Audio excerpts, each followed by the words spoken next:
Hello everyone, welcome to my video in Functional English Grammar class. My name is Indah Suniawati and I'm from class 4 Universitas Tidar, Magelang. And now we're gonna talk about mood in Functional English Grammar. Okay, now let's start with the illustration. Do you know guys what picture is it?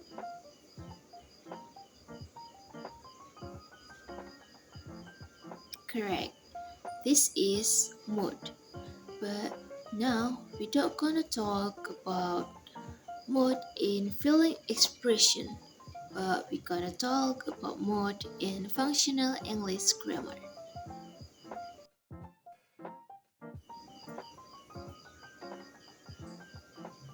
Okay, this is the introduction. Mood is the system that is realized in the selection of the three main illustrationary acts of stating, questioning, and commanding. Through mood relations, the utterance can be realized as congruent or metaphorical coding.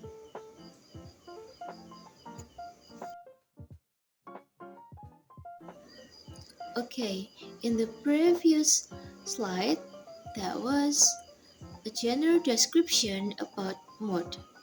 And then now, I hope you guys can describe the picture with terms or other illustration in pairs. After all of you guys describe about mood in other illustration, and then now let's continue the material. Now is the clause as an exchange. Clauses simultaneously encode three standards of meaning: additional, textual, and interpersonal.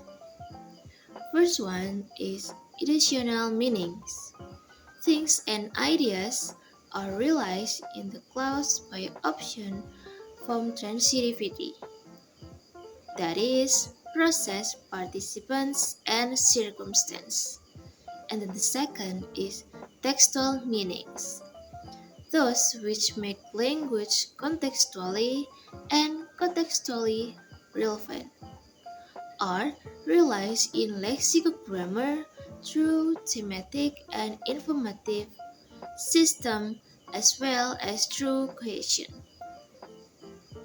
And then the last is interpersonal meaning, realized in the lexicogrammar through selection from the system of mood. Next is mood system. Thus, we are talking about the clause as an exchange. Making an utterance is an interactive event inherently, involving a speaker or writer and addressee, listener or reader. A speaker, in uttering, selects a speech role for her or himself, and simultaneously and thereby allocates a speech role to the addressee.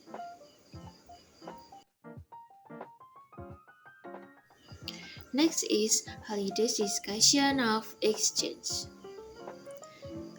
That is the table above is Halliday's discussion of exchange, which distinguishes the exchange of information from the exchange of goods and services. In both of exchange, it is possible to demand and give. Halliday, in 1994, refers these four basic move types of statement: question, offer, and command to speech function.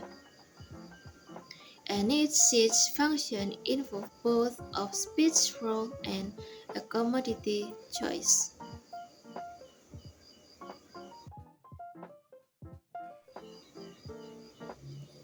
And then now let's talk about mood element. The subject which is realized by a nominal group. And then look at the bold sentence.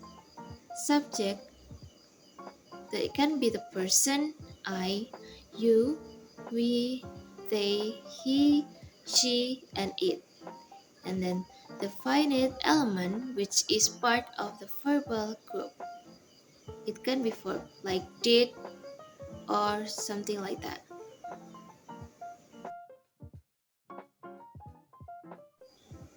Next is finite verbal operators. It can be temporal and also modal. In temporal, we can use past, present, and also future. And in a modal, we can use slow, medium, and high. In a temporal, and if you want to use past, we can use did, was, had, and used to. And then in the present, we can use does, is, and has. And then in the future, we can use will, shall, would, and should. And then in the modal, if we want to use slow, we can use can, may, could, might, or dare. And then if we want to use median, we can use will, would, is to, was to. And then high, we can use must, ought to, need, has to, and had to.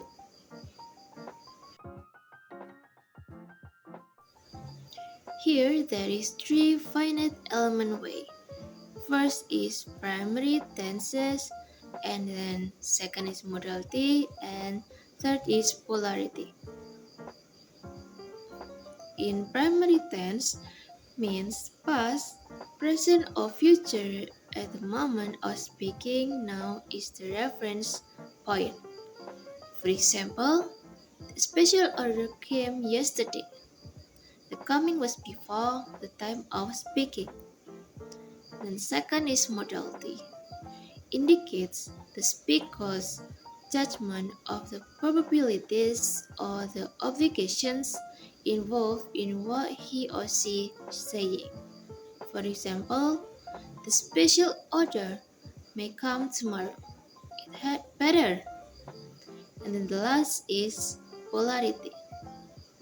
Positive or negative. There's a unicorn in the garden. No, there isn't. There's no life in Mars. There might be.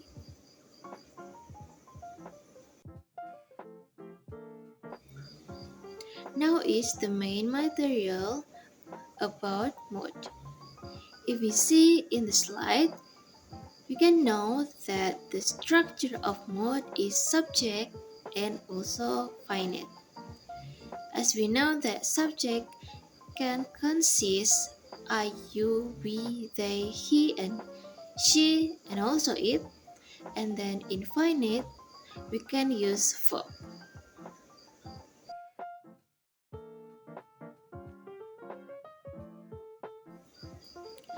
There are some examples here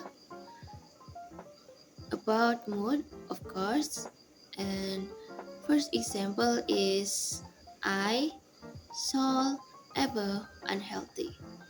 I as subject, and then saw as finite, and then ever as adjunct mood, and then unhealthy adjunct circumstantial.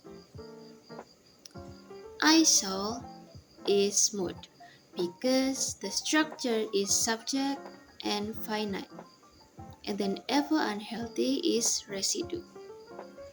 The second example is you will neither nor inflict suffer.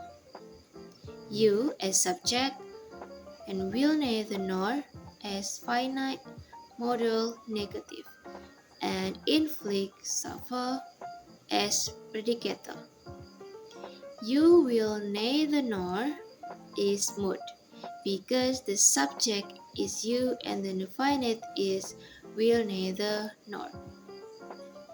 And then inflict suffer is residue. And then the last is I live. I as subject and then live as finite. I live is mood because the structure is subject and finite.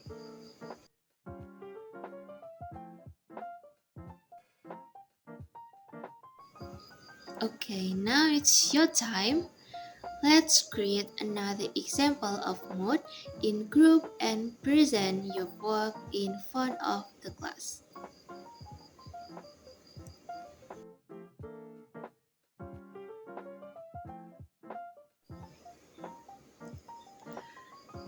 Okay, now we have group result from group 1 until group 3. So let's talk about it. First one, we have group 1, and then the work is it is time to listen to your heart.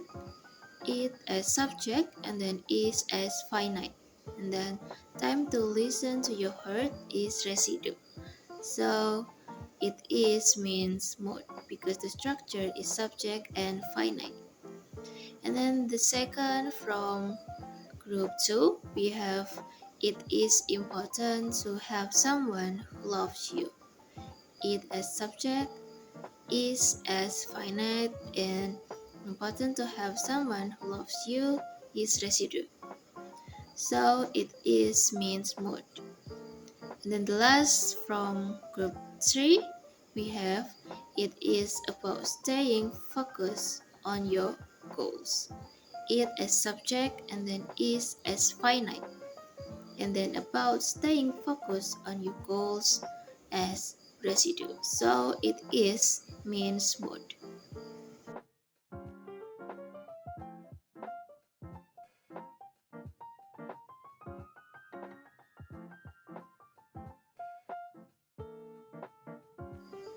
Next is summarize of group presentation. There are some summarize here. First is each group made good example of mood sentence.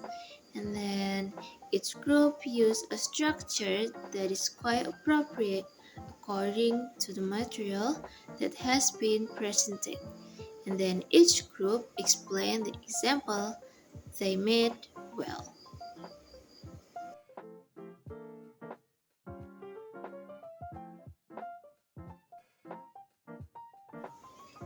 And then there are homework also here. Do this problem by writing subject and finite in the sentence below. First question is bamboo shoot are eaten by pandas. And then second is the panda cup is really cute.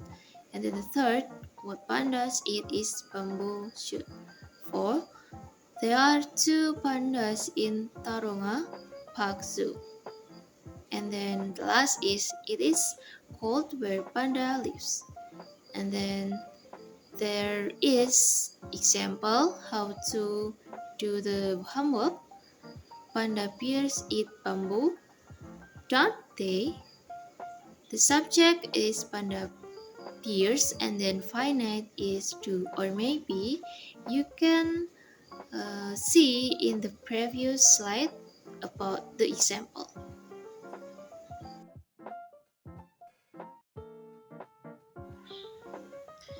If as a speaker he or she offers you some goods, offers you a chocolate or some service, offers you type up and distribute class lists, the speaker is inherently inviting you to receive those goods and service. If a speaker gives you some information as we're trying to do now, he or she inherently inviting you to receive that information.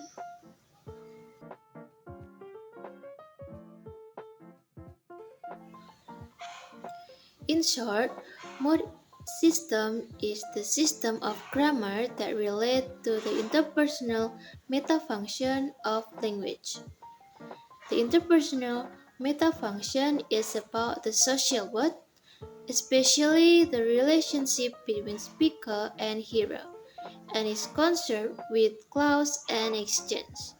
The clause as an exchange In mood are situational meaning, textual meaning, and interpersonal meaning. And mood structure are subject and finite.